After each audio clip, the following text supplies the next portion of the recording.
On Wednesday, White House officials announced their plan to offer a booster shot to fully vaccinated Americans who got the Pfizer or Moderna vaccine, citing new evidence of waning vaccine protection against symptomatic infection over time.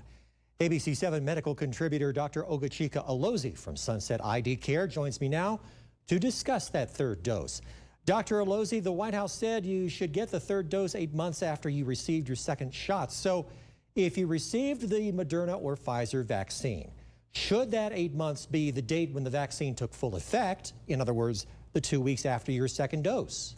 Well, I think the first conversation is, are you immune compromised, right? So I think we can all get on board with those that have cancer, potentially HIV, those that have uncontrolled diabetes. I think those people need to get the third dose in their series, because what we're seeing is that the first 2 doses were probably too close, and this is their real second dose. So absolutely.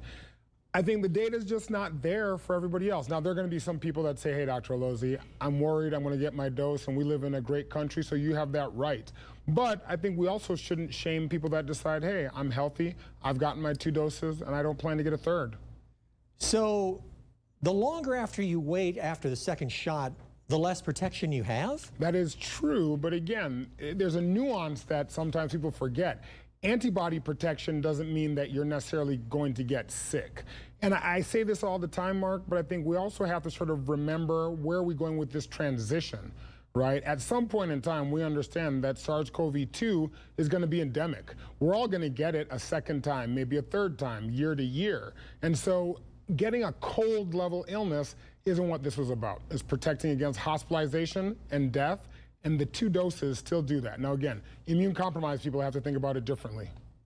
All right, we got a question from one of our viewers. Can you mix and match the mRNA vaccines? In other words, if your first 2 doses were of the Moderna vaccine, can your third dose be the Pfizer vaccine? I think the data from the CDC is not there yet. There is some mix and match, as it's called, data that's coming out. In Europe, they have a lot more data, and it does seem to be protective.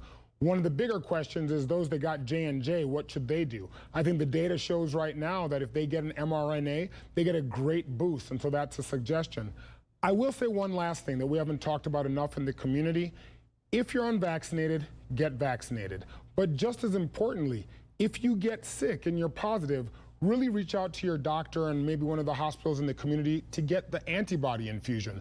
That protects you almost 70 to 80% about going to the hospital at all. And I think we need to talk about that some more and get it out to the public. ABC-7 medical contributor Dr. Ogechika Alozie, as always, thank you for your insight. Thank you.